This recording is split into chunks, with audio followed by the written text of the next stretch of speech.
Church without judgment. Amen. Wow. I'll probably be up being the watchman all night tonight. I think I might free somebody up. I call this the Highfields and the McCoys. This is like West Virginia type of stuff here. Hillbilly type of stuff. Okay? Church without judgment. Your brother Mark. I'm going to talk about my father right now. And it's interesting that I get to do it in the middle of the morning. Because God said, weeping may endure through the night, but joy. And it's not even morning. So I'm going to talk about my father. Clifford Connor.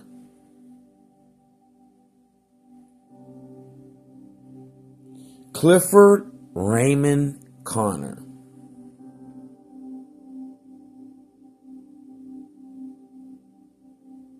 My father. He raised me. I was in 2 households in Newcastle, Pennsylvania. One on North Street next to St. Paul. Then they built a superhighway and they paid him off, and then we were upper class. The only other black family was a dentist. Top dentist in Newcastle. Black.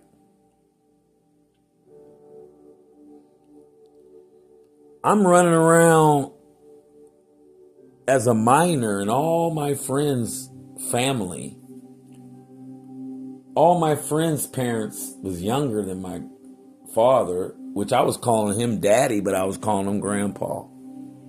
Clifford Raymond Connor, World War II veteran, spoke 9 different languages. My father, he raised me. He was teaching me German. He started out, he said, I'm going to teach you these numbers. 9 different languages. He was, you know the term, I can't remember it, but when you're backwards, you just do things backwards. He was a jack of all trades. He never drove a car. Him and his wife got in a car accident in Washington, D.C. I never knew this. My mother told me. They got in an accident. He was from Cleveland, Ohio. I saw the death certificate, but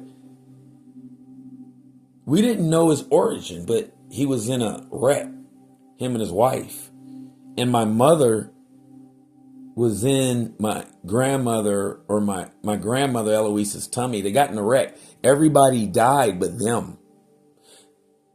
They got in a car crash and everybody died but my father and my grandmother.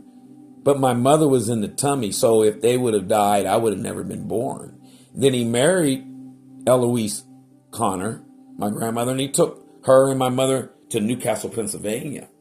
Then he raised his daughter, Deborah. Then they had Gregory Lynn Connor and Cliffley Lynn Connor. I was raised upper class, like that Fresh Prince of Bel-Air. It was like that. Ask anybody. J.C. Penney's clothes, haircuts, weekly. Grandpa came home one day from work, and he had a bag in his hand. Came in, I said, what is it? He said, Clippers. Here it started, y'all, listen. I said, what you gonna do with them? He says, you can't do no worse than they do. You gonna cut my hair. I was so scared. I knew what he was doing. He's teaching me German, y'all. He says, you're gonna cut my hair. I said, no, I ain't. He goes, boy. Now back then they was whooping you. We won't get into the details of that. So he says, I used to shine shoes and make a living, a little bit in the military. He was Army. He goes, he says, I didn't make a living. He goes, I got paid to be a sniper. But he said, I had side hustle. He says, if you're a barber, you'll never be broke. I cut his hair. It was lopsided. He said it was good. He goes, I don't need no mirror. He goes, do this, but you don't got to do it for a living. But he goes, you're playing that basketball. He goes, do you know only 2% go pro? He goes, you got to get an education, but if you don't, go to the military. I went to the military in 1986. Y'all know I'm disabled Navy vet. We're not on that. He prophesied what I would do, and then I was a Navy barber. Officer, go up for an hour daily, San Diego. Then enlisted all day. Early child, I was the man, but I wasn't, it was off of my grandfather's seed. And then he told me, don't play with God. He was a deacon, a trustee, and then he was the financial guy. And he spoke 9 languages, I told you. He took care of the money. And he was in the choir. Baritone. He taught me how to sing. And then I was in choirs, y'all.